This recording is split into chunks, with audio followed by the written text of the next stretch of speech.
So syempre papakainin pa rin natin yung ating mga isda ngayong hapon. So, twice a day nga pala ako magpakain ng mga isda. Ayan. So tinatakpan ko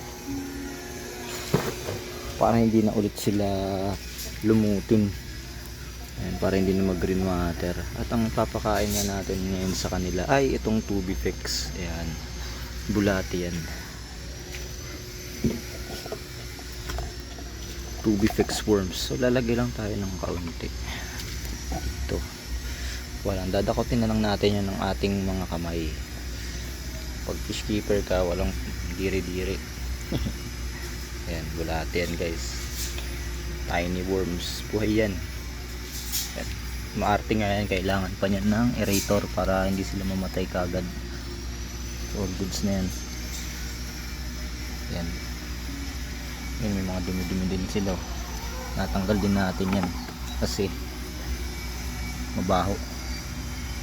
Sobrang baho niyan guys. Promise. Pero kung may makuhanan ako ng moina o kaya Daphnia, yun, switch ako sa ganong klaseng live foods. Kaya lang wala pa. So kukuha muna tayo ng tubig sa loob.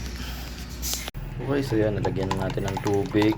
At atin lang shake yan para maghiwalay-hiwalay sila. Yan, kita nyo naghiwalay-hiwalay. Tapos kuha lang tayo ng kaunti. Yan, mga ganito lang. Tas di rin natin ubusin to sa ating isda. Bawal sila ma-overfeed, dun sila namamatay at nagkakasakit.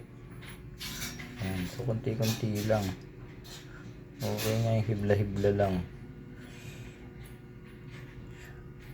Yan, okay na yan. Lang isda yan. Yan, okay na yun. Yun, so pagtapos na pakainin nyo na sa loob, dito naman sa labas. Ayan, ganun pa rin. Konti lang. Ayan, tak-batak lang.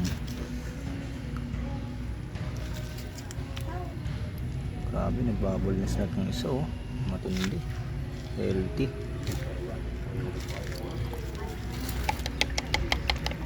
Pinapatakan ko nga rin pala yan ng yung pagkain natin. Ilalagyan natin yun ng master skip.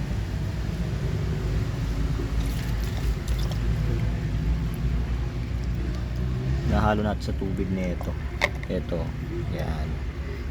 Para sure na may resistensya yung natin, mga isda. Yung mga fry dito, I mean yung mga fry, mga 3 weeks old na fry, bibigyan na rin natin ng Tubifex. Yan, Tubifex na rin pagkain nila. Pero kung may available lang talaga tayo na Magna Daphnia or Moina, mas okay sana talaga yun. Dito meron din 3.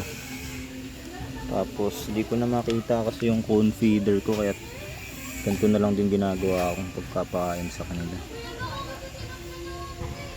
Yan. Tapos meron din dito, may nilagay akong beta rito para makuha yung mga kitikiti dyan. Pati dito may beta rito, nag-iisa. Kaya lang natin siya makita ngayon, umiilalim yan. Solong solo niya itong malaking lalagyan dito. Yan, oh. Paglabas niyan, ang ganda niyan. Okay, so ayun lang. Bukas papakain na naman tayo, bukas ng umaga. At ang papakain lang ulit natin ay itong Tubifex. So nagkaroon kasi tayo ng supply ng Tubifex dahil naka-order na ako ulit sa ating kaibigan na si Michael. Yan. Kung nag-aalaga ka ng isda at kailangan mo rin ng live foods, lalo na yung Tubifex, pwede kang umorder sa kanya. Ito yung kanyang Facebook. Yun. So yun lang. Happy fish keeping sa bawat isa. Ingat, God bless, and to God be the glory.